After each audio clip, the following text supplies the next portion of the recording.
I am not a dermatologist, but I did want to research this topic and share my findings with my viewers. Maybe giving a broad view of this topic and settle your nerves a little bit on just how common hair loss is and that it can be very treatable. You can experience hair loss at any age. Yes, it is very normal for you to experience some hair loss with age, but you could actually experience hair loss even as early as your teens. And what I found very surprising was that people don't even realize that they are losing their hair until they've lost about 50% of it.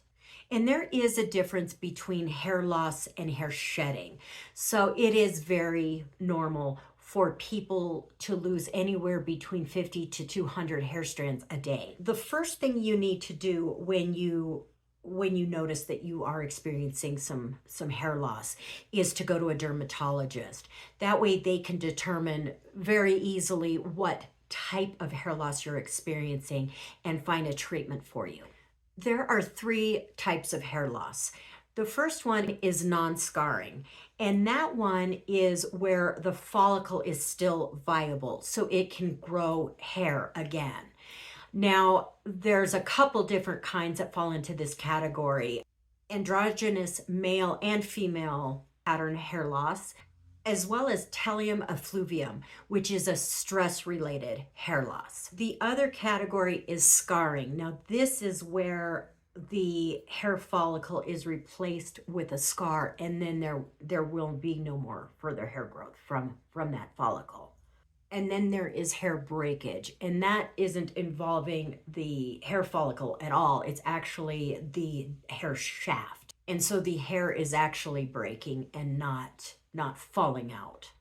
Some of the causes of hair loss could be medications, genetics, and that's both sides of the family, environmental, health issues, infections of the scalp, traction alopecia, as I mentioned before, telium effluvium. And that one is stress related. And some of those stressors could be like a severe weight shift, like weight loss, the flu, COVID, surgeries, and emotional upset, even giving birth, pregnancy and giving birth. So I noticed when I went through my pregnancies, my hair was looking great during the pregnancy because I was taking, the prenatal vitamins and everything else.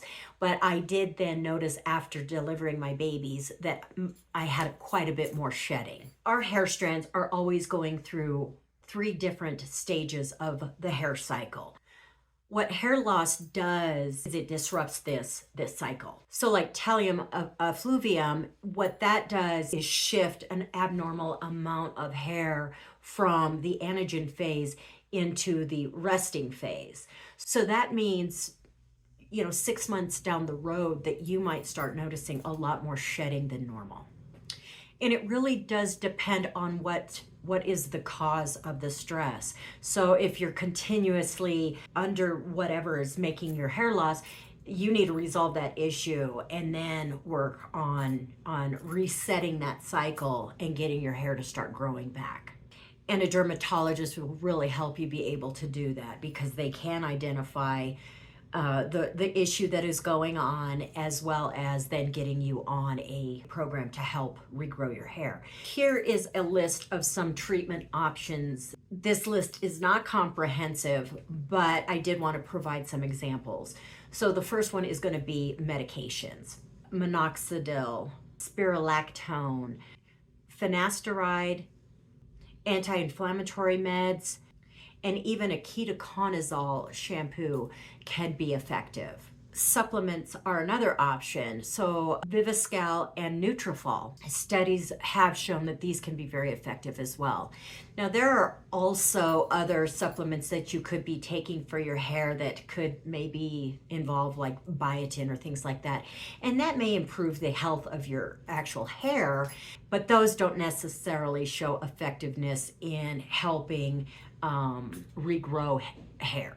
There are also in-office and home treatments like the red light therapy, microneedling, and PRP, which is platelet-rich plasma. and those as well can be an option. There are also home repair treatments that may be an option, especially if you're dealing with hair breakage. So the bond repairing products like K18 or Olaplex 3 could really help in helping strengthen your hair. Now, also finding out what you're doing that may be causing this breakage. You might be wearing very tight hairstyles, or you're just being too rough on your hair strands. Please check out my video on the 5 tips on how to prevent hair breakage, where I go into more detail on how we might be damaging our hair. So I hope you found this helpful. Please share this video with a friend if maybe you know somebody who's experiencing this.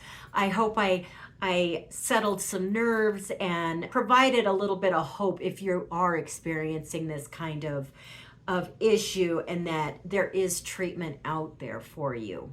So please give me a thumbs up. Please subscribe to my channel, and I hope you have a great day.